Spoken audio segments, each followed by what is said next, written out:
Nous allons ouvrir donc la parole de Dieu. J'aurai l'occasion de faire quelques informations, quelques annonces tout à l'heure. Mais je voudrais lire tout d'abord avec vous la parole, la méditer et nous laisser encore encourager, exhorter, enseigner par notre Seigneur Jésus.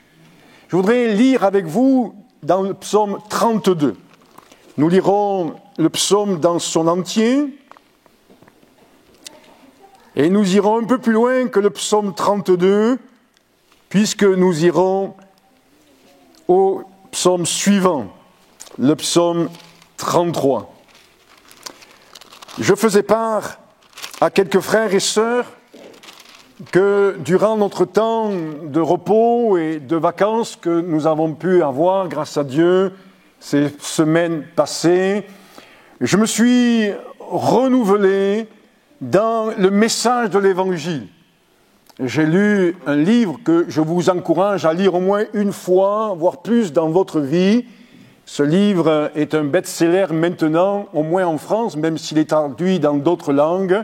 C'est ce livre qui s'appelle « Jésus, ce célèbre inconnu ». Avec une présentation simple de l'Évangile, des textes du Nouveau Testament en particulier, mais aussi de l'Ancien Testament, l'auteur de ce livre nous présente le message de Jésus très simplement. Et vous savez, il n'y a pas plus rafraîchissant que la simplicité. Et surtout la simplicité de l'Évangile. C'est frais, c'est nourrissant, c'est encourageant. Alors tous les textes que j'ai lus dans ce livre, soyez rassurés, je les connaissais. Certains, et pour la plupart, puisqu'ils parlent du salut, de la repentance, de la nouvelle naissance, je les ai expérimentés, grâce à Dieu, et par l'action du Saint-Esprit. Mais que c'est bon de pouvoir toujours remettre des mots sur l'expérience qu'on a vécue, et sur l'intervention que Jésus a opérée dans notre vie. Car vous le savez, aujourd'hui, la difficulté, c'est de toujours trouver les bons mots pour pouvoir exprimer quelque chose qui est sublime, un événement qui est céleste, une action qui est divine. Et les mots ne sont pas exagérés dans ma bouche ce matin, mais c'est vrai, le ciel ne nous est pas tombé sur la tête, comme diraient les Gaulois ou les Romains, je ne sais plus, mais le ciel est entré dans notre tête. Le ciel est entré dans notre cœur. Le ciel nous a visités en Jésus-Christ. Et le ciel s'est ouvert pour tout homme, toute femme. Et si ce n'est pas encore le cas pour vous, amis, j'aimerais vous dire que le ciel est ouvert. Et par Jésus-Christ, vous pouvez avoir cette révélation et cette promesse que votre nom sera inscrit dans le ciel et que vous passerez l'éternité avec Dieu dans cet endroit glorieux et majestueux. Alors, en relisant tous ces passages qui nous amènent à repasser, à nous encourager dans le domaine du salut, de la vie nouvelle en Jésus, j'ai lu, entre autres, le psaume 32 et le psaume 33. Voilà pourquoi je lis cela avec vous ce matin, et en lisant ce psaume 32 et ce psaume 33, il y a une vérité qui a jailli aussi. Et cette vérité a jailli pour nous amener à de l'affermissement, pour nous amener à de la solidité spirituelle. Car le Seigneur Jésus n'est pas venu simplement pour nous sortir d'affaires, mais il est venu pour nous donner les forces nécessaires pour marcher dans l'adversité, pour marcher dans le désert de ce monde, comme on l'a entendu tout à l'heure, et pour pouvoir rentrer dans le pays promis, dans le pays de Canaan. Alors, on va lire cela, et je vais ensuite vous mentionner ce qui a rejailli dans la lecture, et peut-être rejaillira alors que nous lisons ce psaume 32 dans un premier temps. Heureux celui à qui la transgression est remise, à qui le péché est pardonné. Heureux l'homme, la femme à qui l'Éternel n'impute pas l'iniquité et dans l'esprit duquel il n'y a point de fraude. Tant que je me suis tu, mes os se consumaient. Je gémissais toute la journée, car nuit et jour, ta main s'appesantissait sur moi. Ma vigueur n'était plus que sécheresse, comme celle de l'été. Je t'ai fait connaître mon péché. Je n'ai pas caché mon iniquité. J'ai dit, j'avouerai mes transgressions à l'Éternel, et tu as effacé la peine de mon péché. Qu'ainsi, tout homme pieux te prie au temps convenable. Si de grandes eaux débordent, elles ne l'atteindront nullement. Tu es un asile pour moi. Tu me garantis de la détresse. Tu m'entoures de chants de délivrance. Je t'instruirai et te montrerai la voie que tu dois suivre. Je te conseillerai. J'aurai le regard sur toi. C'est Dieu qui parle. Ne soyez pas comme un cheval ou un mulet sans intelligence. On les bride avec un frein et un mors dont on les pare, afin qu'ils ne s'approchent point de toi. Beaucoup de douleurs sont la part du méchant, mais celui qui se confie en l'Éternel est environné de sa grâce. Juste, réjouissez-vous en l'Éternel et soyez dans l'allégresse. Poussez des cris de joie, vous tous qui êtes droits de cœur. Psaume 33, verset 1. Juste, réjouissez-vous en l'Éternel. La louange sied convient, je reviendrai sur ce mot tout à l'heure, aux hommes droits. Célébrez l'Éternel avec la harpe, célébrez-le sur le luth à 10 cordes, chantez-lui un cantique nouveau, faites retentir vos instruments et vos voix, car la parole de Dieu est droite, et toutes ses œuvres s'accomplissent avec fidélité. Il aime la justice et la droiture. La bonté de l'Éternel remplit la terre. Amen. Et alors que je lisais, je le disais tout à l'heure avant la lecture, ce passage, un mot revient à plusieurs reprises dans ces deux psaumes. Et c'est de ce mot que je voudrais m'entretenir. Plus qu'un mot, parce que nous savons qu'avec le Seigneur, les mots ont un sens. Je dirais, les mots ont une vie, les mots ont une raison d'être, les mots ont du poids, et nous sommes appelés à vivre, pas les mots, mais à vivre la parole, parce que la parole de Dieu, elle est vivante. Et ce mot, et je le dirai de cette manière-là, sans être pour autant un supporter de Marseille, de l'OM, il est bon d'aller droit au but. Et en effet, nous voyons que dans ce psaume 32 et ce psaume 33, il est mis en avant non seulement l'effet de la grâce de Dieu, du pardon, de la repentance, du changement de vie, je passe sur cela, pour aller à l'étape suivante, il est mis en avant la bénédiction, et je dis bien la bénédiction, qu'il y a de marcher dans la droiture. Et nous voyons cela. Permettez que nous lisions maintenant, avant d'aller un peu plus loin, dans la méditation et la réflexion biblique, Ésaïe chapitre 9, verset 6.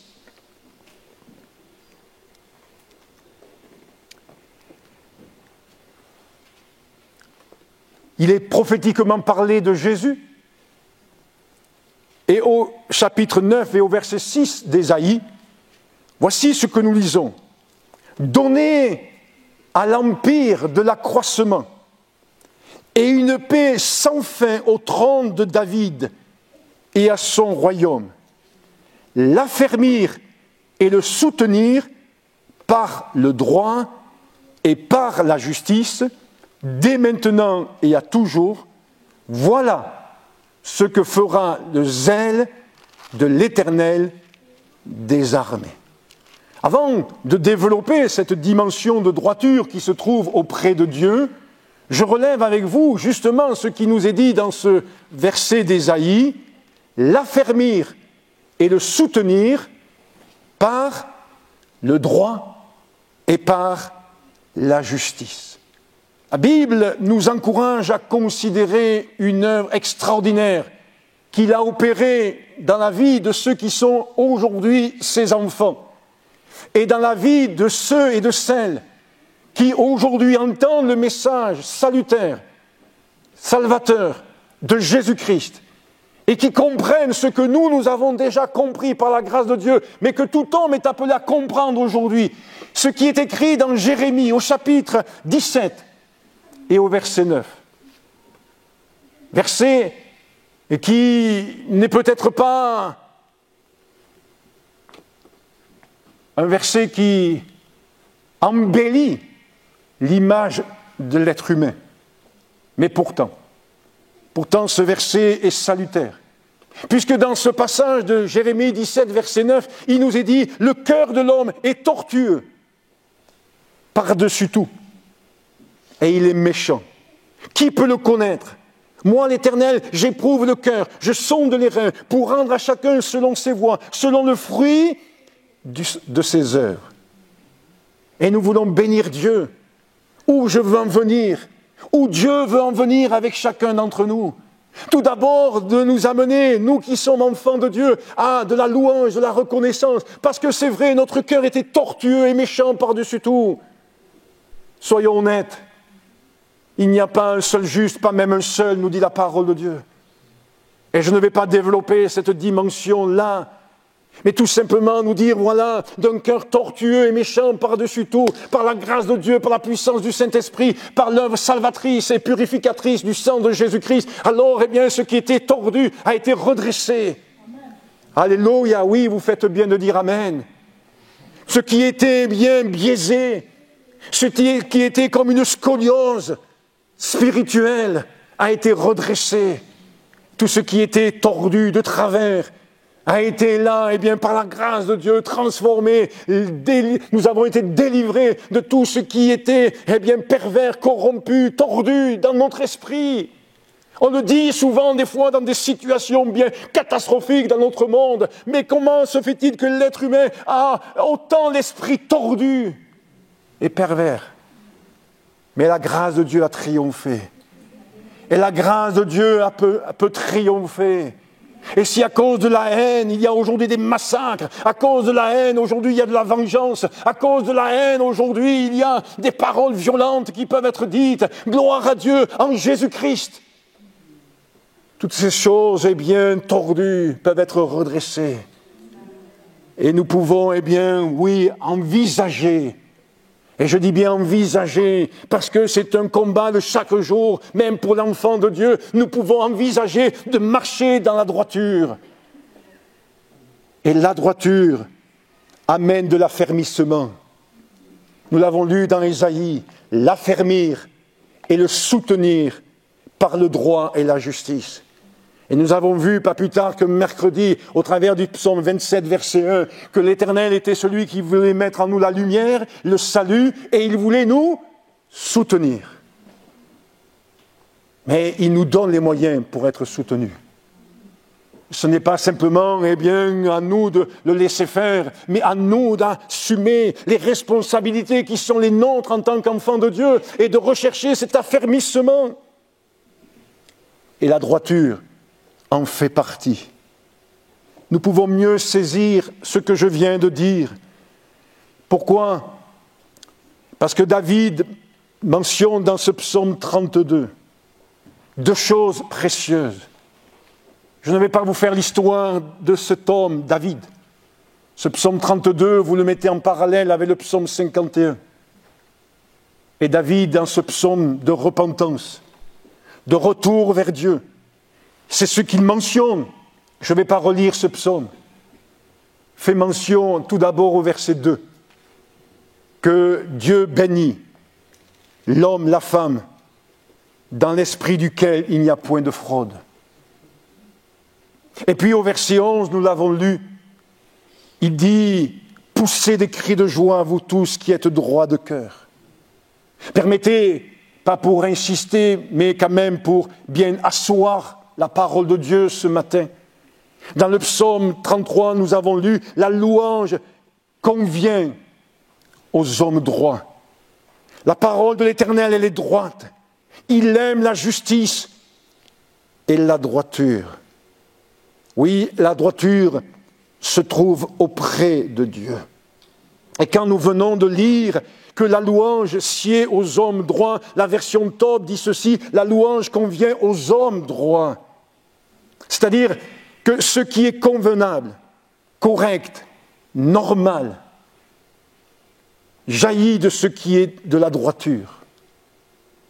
Cela m'amène à considérer une chose, puisque nous avons pris le temps tout à l'heure de louer Dieu. C'est que la louange qui est correcte, qui convient à Dieu, et je vous laisse faire un parallèle avec Romains chapitre 12.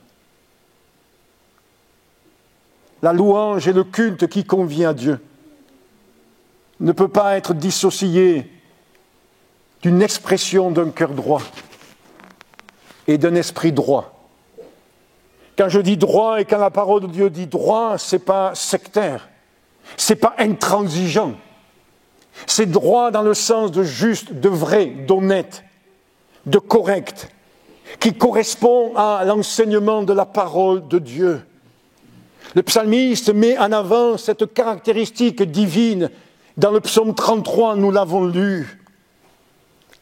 Et la version Jérusalem dit ceci, « Criez de joie les justes pour Yahvé, au cœur droit convient la louange. » Oui, Dieu est celui qui nous amène à considérer cela, que pour être de véritables adorateurs, il convient d'avoir été libérés de tout ce qui est tortueux par la repentance et par un changement de cœur opéré par Dieu grâce au sang purificateur de Jésus-Christ et à la puissance régénératrice du Saint-Esprit.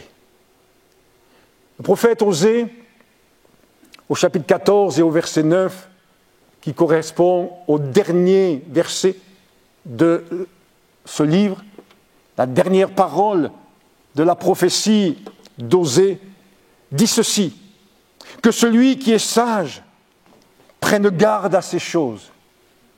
Bien sûr, ces choses, c'est ce qui a été dit au préalable dans les 14 chapitres de la prophétie. Que celui qui est intelligent le comprenne. Et il rajoute, car les voies de l'Éternel sont droites. Les justes y marcheront, mais les rebelles y tomberont. Osée 14, verset 9, c'est le premier des petits prophètes. Oui, les justes y marcheront. Et nous voulons, parce que nous avons été justifiés par Jésus-Christ, parce que cette œuvre de justification nous a été accordée par la grâce de Dieu, nous voulons marcher dans ce qui est juste. Nous voulons marcher dans les voies du Seigneur. C'est vrai, c'est une voie droite, une voie resserrée, à la différence de cette voie large et spacieuse, facile. Eh oui, mais qui conduit à la perdition.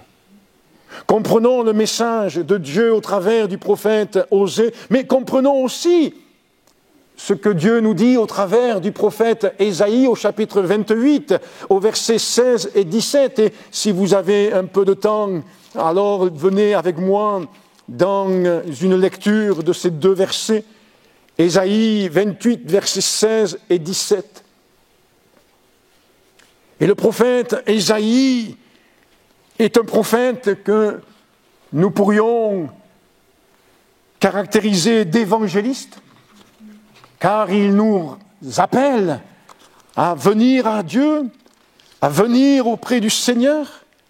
Et au chapitre 28, verset 16, il dit ceci, c'est pourquoi ainsi parle le Seigneur l'Éternel. Et je le dis, avant d'aller plus loin, cela nous amène dans une dimension prophétique au sujet de Jésus-Christ. Vous allez vite le comprendre, puisque ces textes ou ces deux versets sont repris dans l'épître aux Romains, sont repris dans l'épître de Pierre et bien sûr dans les évangiles. Je relis à partir du verset 16. C'est pourquoi, ainsi parle le Seigneur l'Éternel. Voici, j'ai mis pour fondement en Sion une pierre éprouvée, une pierre angulaire de prix, solidement posée. Celui qui la prendra pour appui n'aura point honte de fuir, ou ne sera pas déçu, ne sera pas, abattu. Je ferai, dit l'Éternel, de la droiture une règle, et de la justice un niveau, une norme. Et la grêle emportera le refuge de la fausseté, et les eaux, EAUX, inonderont l'abri du mensonge. Alléluia. Je ferai de la droiture une règle. Et je crois que cette réalité, ce désir de Dieu, prend encore plus de force et doit trouver encore plus d'écho dans l'Église de Jésus, au milieu du peuple de Dieu, alors que nous vivons dans un monde que la Bible appelle un monde d'iniquité. En d'autres termes, un monde où l'équité n'est plus là. Oh, je prends un exemple léger, même s'il est quand même sérieux, léger par rapport aux mœurs, à la morale, à l'éthique. On parle parfois de commerce équitable. Et c'est une bonne volonté. Et c'est une bonne chose d'envisager cela. Mais est-ce qu'il y a dans notre monde des relations équitables, droites, honnêtes, justes? Est-ce que dans les couples, dans les familles, dans les foyers, la droiture est une des règles? Est-ce que dans les relations professionnelles, dans le cadre des fois du monde du travail, de l'entreprise, l'équité est une règle? Je vous laisse y répondre. J'ai mon point de vue là-dessus. Mais ce que je sais, c'est que la parole de Dieu nous dit que dans les temps de la fin, qui précéderont l'enlèvement de l'Église, l'iniquité, et je vous lirai le texte tout à l'heure, l'iniquité, c'est-à-dire le manque de droiture, d'honnêteté, de loyauté, s'accroîtra. Et la Bible ne dit pas le péché, ce qui est synonyme, vous allez me dire. Mais la Bible précise un des effets du péché, l'iniquité se sera accrue. Et l'enfant de Dieu, et je ferme la parenthèse par rapport à l'enfant de Dieu dans la société, doit, je ne dis pas malheureusement, mais doit, avec la force du Seigneur et la grâce de Dieu, faire face à ce monde d'iniquité, de malhonnêteté, d'injustice, de déloyauté. Et nous avons besoin d'être au clair là-dessus. Jésus, frères et sœurs, chers amis, est, si je peux m'exprimer ici, la droiture incarnée. Dans Luc, au chapitre 20 et au verset 21, ses ennemis, ses opposants, ceux qui viennent à lui pour le piéger, ceux qui viennent à lui pour lui mettre des bâtons dans les roues, font ce constat. Je le lis. Maître, il appelle maître, alors que Jésus leur dira que leur maître, c'est Satan. Mais restons sur cette parole. Et ces gens disent à Jésus ceci: Maître, nous savons que tu parles et enseignes droitement. C'est une des caractéristiques de la personne de Jésus, notre modèle, notre exemple, celui que nous voulons suivre, même si le fait que Jésus a marché droitement l'a amené à la croix. Même si le fait que Jésus a marché avec droiture, honnêteté, loyauté, et a rejeté l'hypocrisie, a rejeté le mensonge, a rejeté la malhonnêteté, a amené Jésus à être rejeté. Mais Jésus est celui qui est un exemple pour nous de droiture dans son enseignement et dans sa parole. Et il est dit ceci chez l'apôtre Paul à Timothée, veille sur ton enseignement. Et vous verrez tout à l'heure que je ferai mention d'un verset de la Bible qui doit être une règle pour ceux qui enseignent et ceux qui témoignent. Une droiture, nous dit le psaume 32, d'esprit et de cœur. Les deux sont mentionnés dans le psaume 32. Et permettez-moi, dans un deuxième temps, justement, de pouvoir, développer, si vous le voulez bien, ces deux réalités. Droiture d'esprit, puisqu'il nous est dit, heureux celui à qui le péché est pardonné, celui dans lequel il n'y a point, dans l'esprit duquel, il n'y a point de fraude. Un cœur et un esprit empreints, marqués par la dimension de droiture, de vérité, d'honnêteté. L'esprit et le cœur, frères et sœurs, chers amis, marchent ensemble. Je ne pense pas vous apprendre quelque chose, vous amener à découvrir quelque chose dans ce domaine-là ce matin, mais il y a en effet une unité spirituelle en l'être humain. Et nous ne pouvons pas dissocier l'esprit et le cœur. Je parlais tout à l'heure du psaume 51.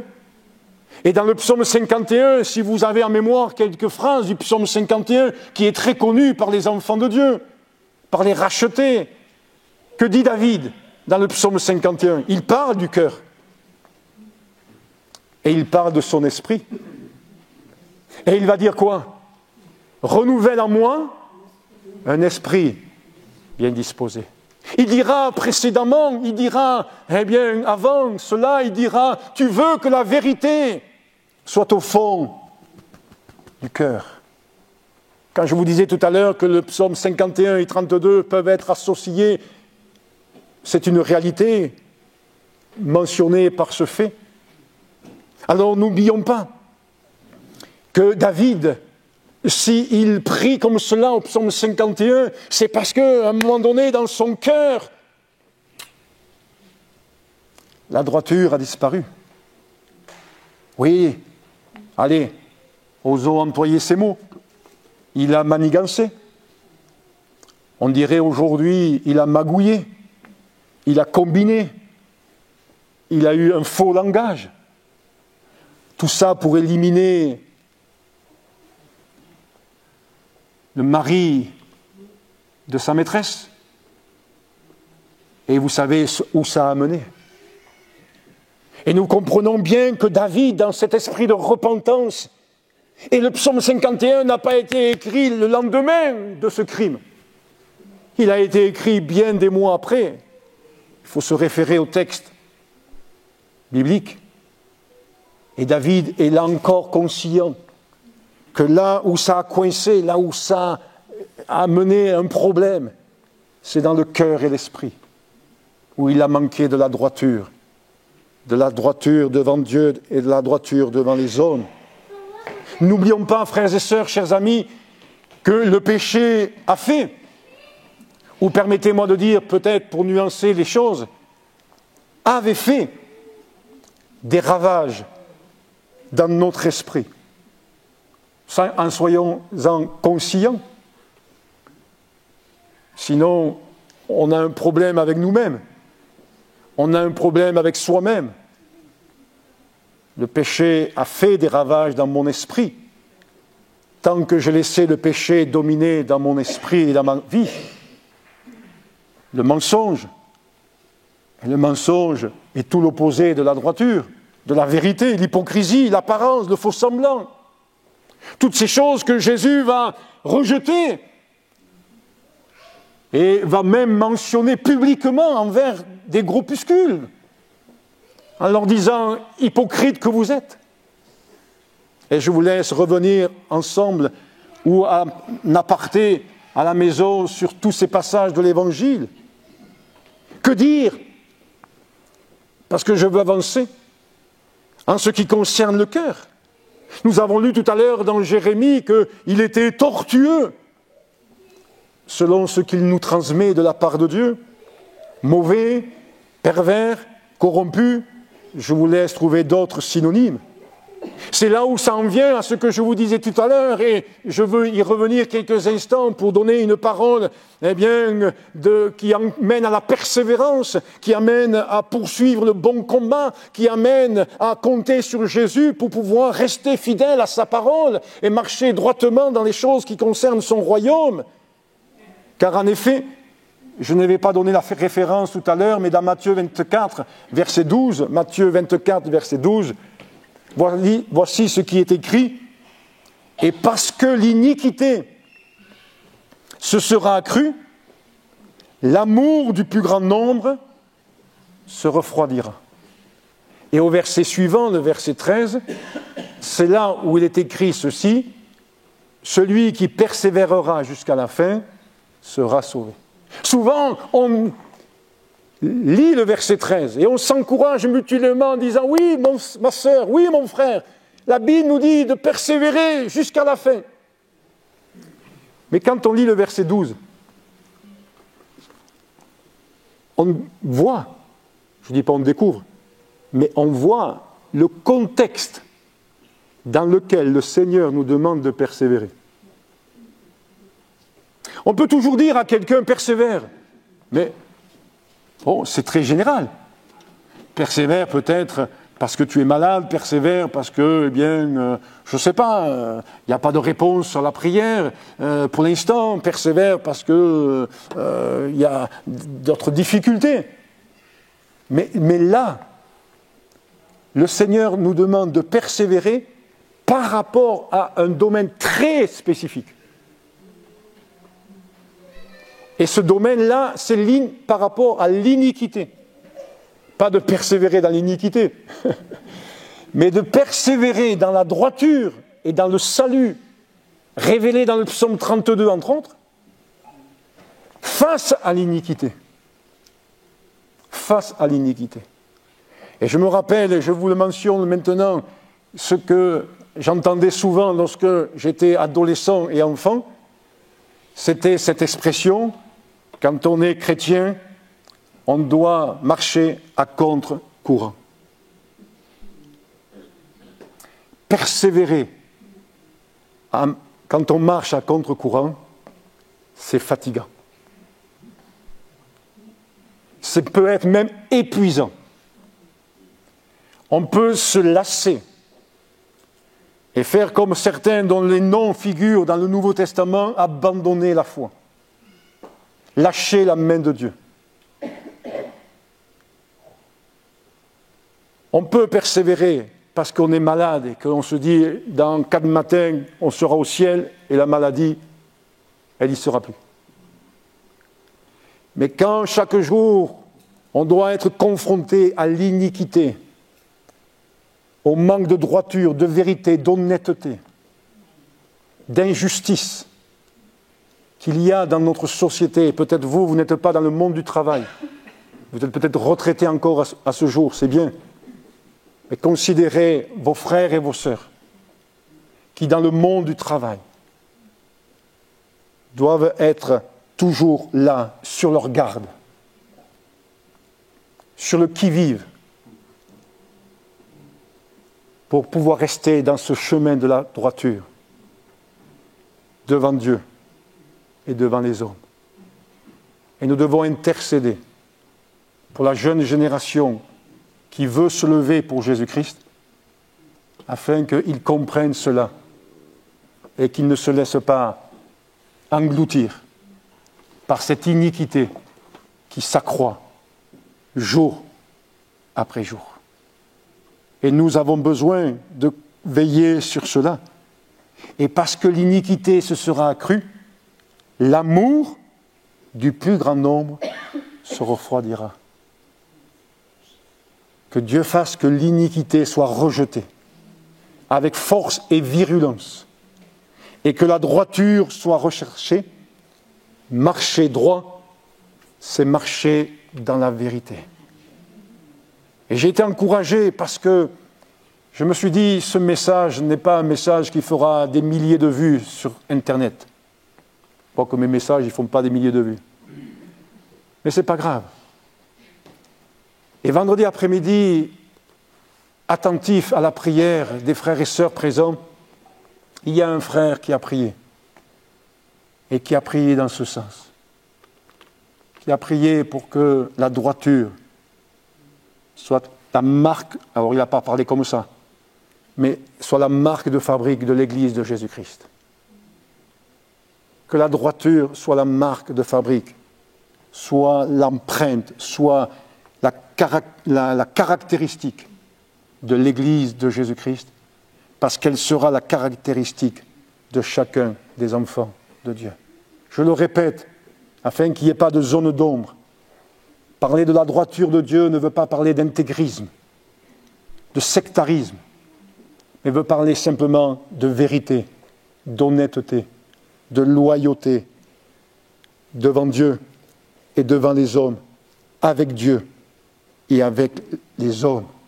C'est pourquoi cet homme dira ceci, « Je crois, mais viens au secours de mon incrédulité. » Voilà encore un homme qui nous témoigne combien il cherche à être droit dans son expression.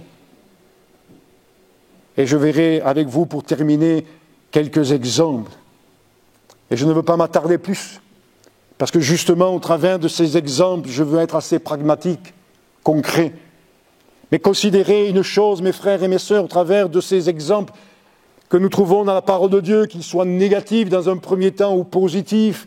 Ce que nous apprécions dans la Bible, c'est de nous révéler non seulement les travers ou les manquements d'hommes et de femmes, mais de nous révéler que la grâce de Dieu est là pour nous pardonner, pour nous épauler, pour nous secourir et pour nous amener à grandir. Parce que oui, Dieu nous a donné un moyen par lequel nous pouvons triompher de ces choses-là. Ça s'appelle la repentance.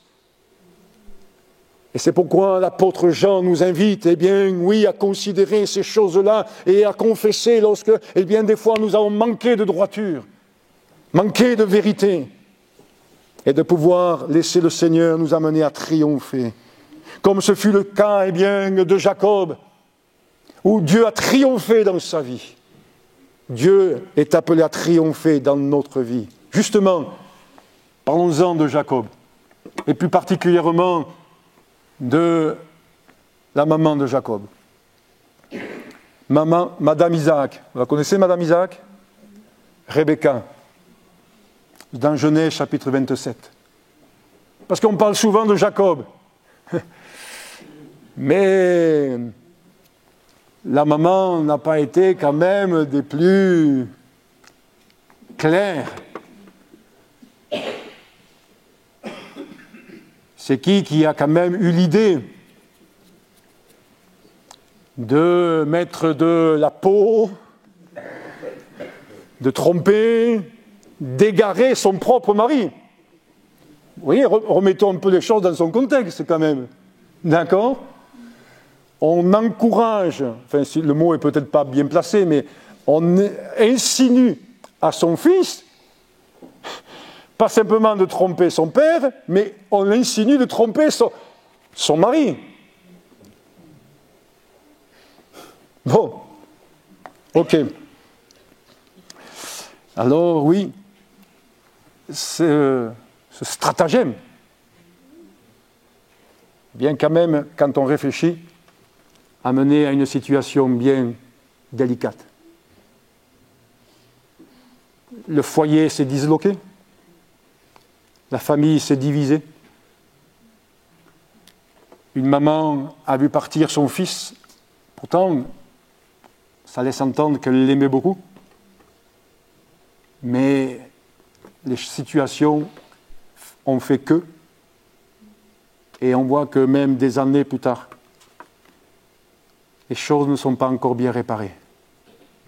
Lorsque Jacob cherche à revenir, et il y a cette rencontre avec son frère Ésaü. Cela m'interpelle.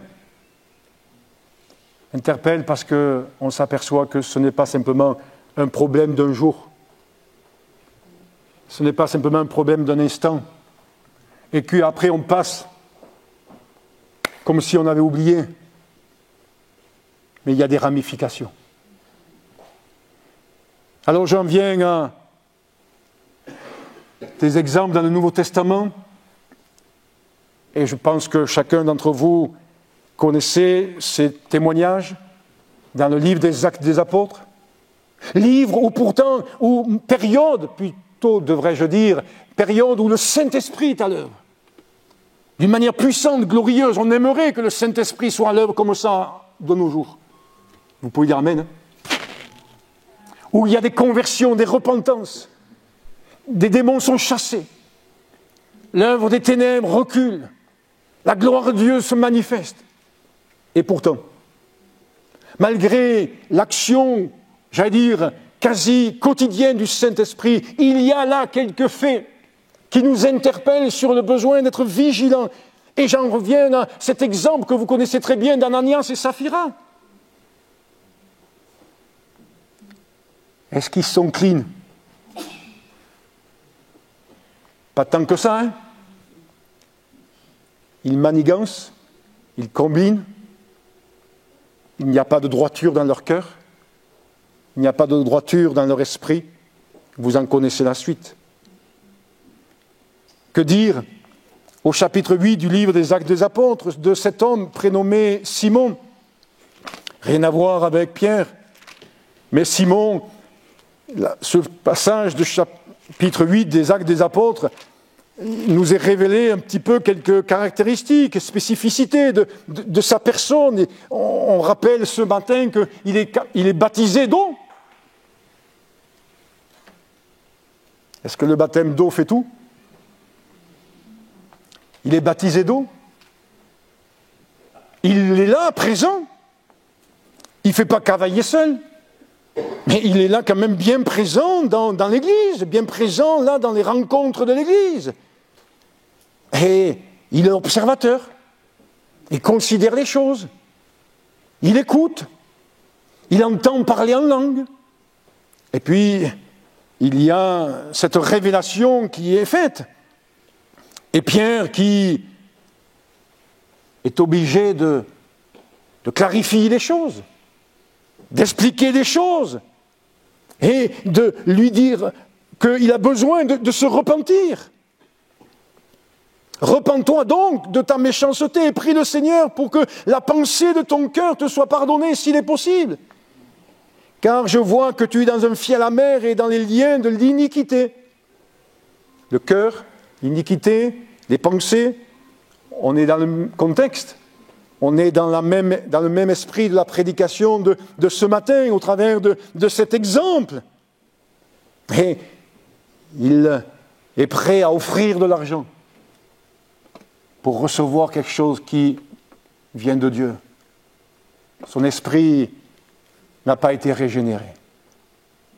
Que Dieu fasse que notre esprit soit régénéré, transformé et libéré.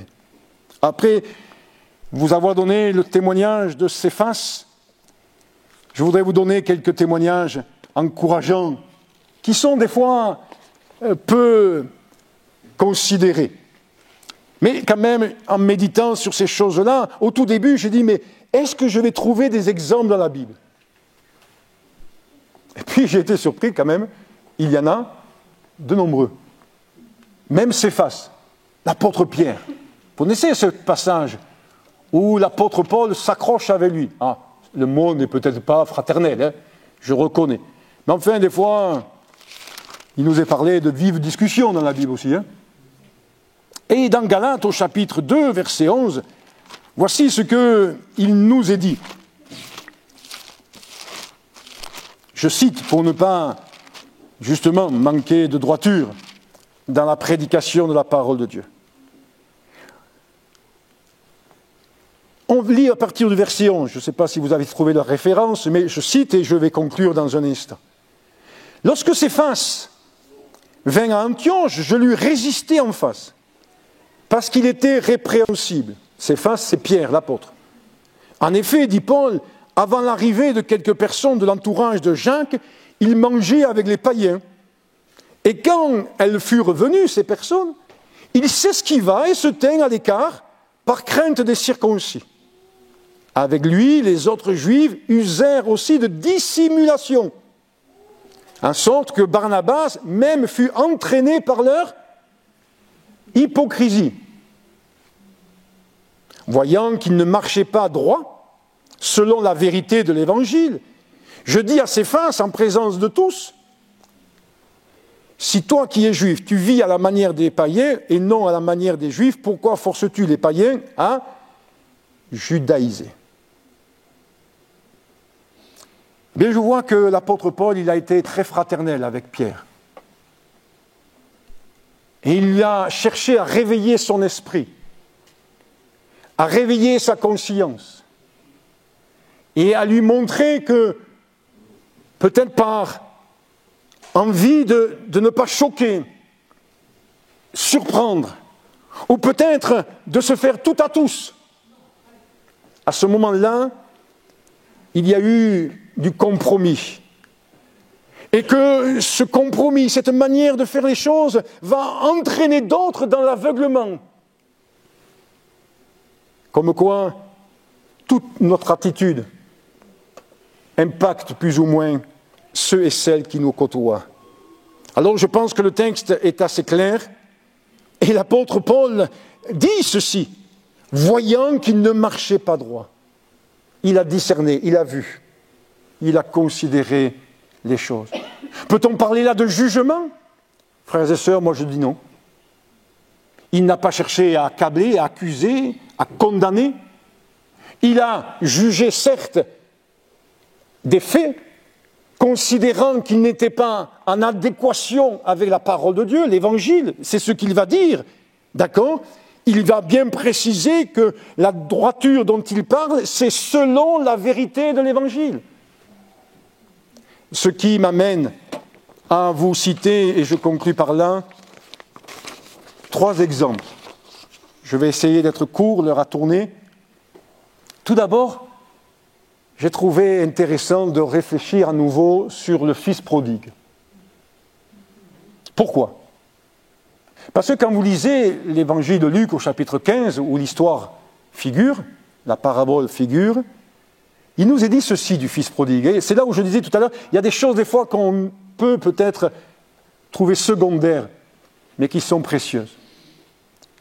Dans la parabole du fils prodigue, il est dit ceci, je cite, « Il aurait bien voulu se rassasier des carouges que mangeaient les pourceaux, mais personne ne lui en donnait. » Et je trouve qu'il y a là de l'honnêteté. Personnellement, je comprends les choses de cette manière-là. En d'autres termes, il aurait pu voler. Il avait quand même bien dépensé l'héritage de son père, il avait quand même pas mal bourlingué, on dirait aujourd'hui, il avait quand même pas mal, allez, sans exagérer, mais péché, était dans le péché, dans l'éloignement des choses de Dieu. Et puis, allez, entre nous, c'est pas enregistré.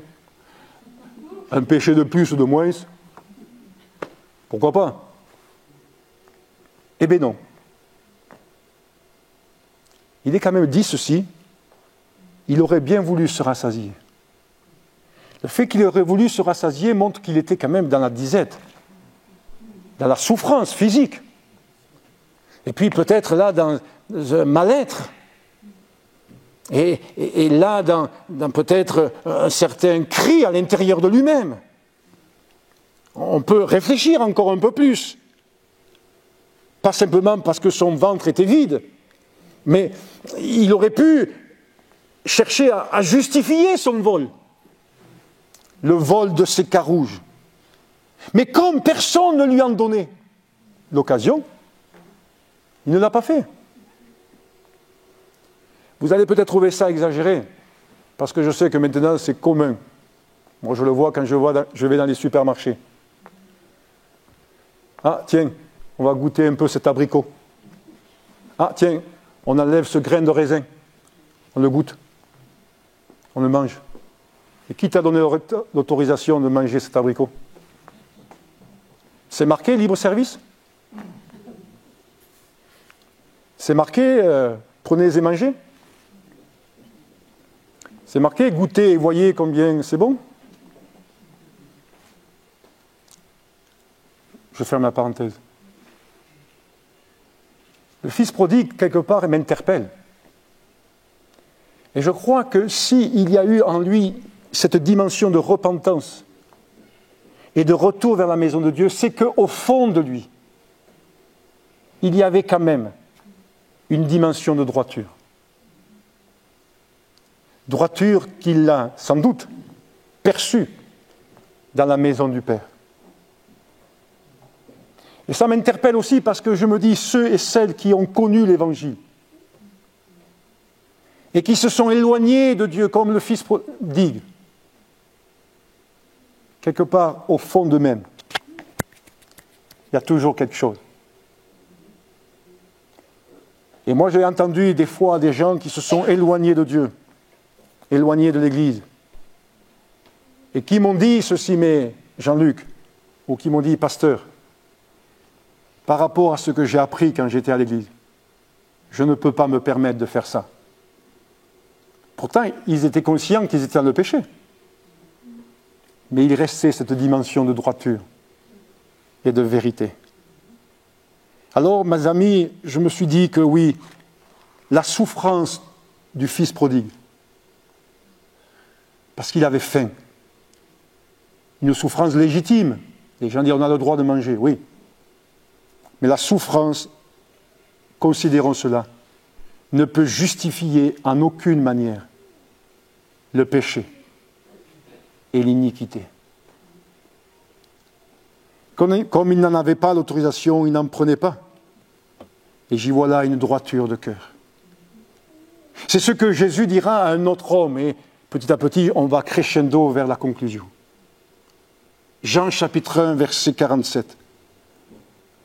Jésus, voyant venir à lui Nathanaël, dit de lui, là je pense que vous connaissez bien la référence, Jean 1, 47, voici vraiment un Israélite dans lequel il n'y a pas de fraude.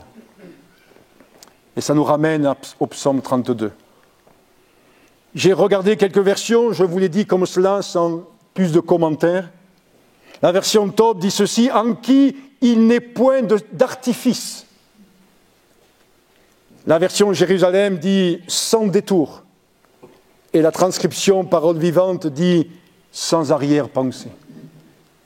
Vrai, honnête. Et je conclus avec un exemple qui me concerne, mais quelque part qui concerne aussi chacun d'entre nous, je le crois. C'est dans 2 Timothée, chapitre 2, verset 15. Voici qu'il nous est dit de nous efforcer. Eh oui. Encore des efforts, frère ? Oui, encore des efforts. Jusqu'au bout, il y aura des efforts à faire. Efforcez-vous. Efforce-toi de te présenter devant Dieu comme un homme éprouvé, un ouvrier qui n'a point à rougir, et il est rajouté, qui dispense droitement la parole de la vérité. La vérité, la parole de la vérité, ça vous ramène à ce que j'ai dit précédemment, un homme qui n'a point à rougir et qui dispense droitement la parole de la vérité. Je l'ai déjà dit dans ce lieu, si un jour vous considérez ou vous ne comprenez pas le message que je prêche, la parole que je prêche, et si vous considérez qu'elle n'est pas la vérité, alors ayez cette dimension d'amour, de venir me voir et de me dire, Jean-Luc, je n'ai pas compris. Frère, pasteur, je n'ai pas compris ce que vous avez dit. Il me semble que ce n'est pas en adéquation avec la parole de Dieu. Alors on verra ensemble et on cherchera ensemble à ce que la clarté soit exprimée, la vérité soit exprimée. Des fois, il peut y avoir de l'incompréhension, des fois, il peut y avoir de l'ignorance, mais que Dieu fasse en sorte que nous soyons, Église de Jésus-Christ, des bons dispensateurs de la parole de Dieu, et que nous la dispensions droitement. Alors ma conclusion, ou plutôt la conclusion de ce message, le but de cette exhortation et d'être conscient du désir de Dieu en ce qui est de la droiture et de lui demander de marcher dans cette voie, puisque c'est la voie qu'il désire pour sa créature, c'est la voie qu'il désire pour tout être humain, et en particulier pour ceux et celles qui veulent le suivre fidèlement. Gloire à Dieu. Je vous invite à la prière et à demander au Seigneur sa grâce maintenant. Merci Jésus de nous révéler encore dans ton amour et dans ta bonté ce qui convient de faire pour que nous soyons heureux, car notre désir, c'est d'être pleinement heureux, heureux dans notre esprit, heureux dans notre conscience, heureux dans notre cœur, heureux dans nos relations avec toi, heureux dans nos relations fraternelles, en relation dans l'Église. Aide-nous à considérer ces choses qui ont été ce matin communiquées à ton Église. Aide-moi, aide-nous, et que par ta grâce, Seigneur, nous progressions, par ta grâce, nous allions de l'avant, et que tu puisses, Seigneur Jésus-Christ, nous pardonner, que tu puisses, Seigneur Jésus, nous délivrer de tout ce qui serait de l'iniquité, pour que nous puissions marcher dans la droiture, que nous puissions marcher dans la voie de l'Évangile. Seigneur, bénis mes frères, bénis mes sœurs, bénis tous ceux et celles qui peuvent entendre ta parole en cette journée. À toi la gloire et l'honneur. Amen.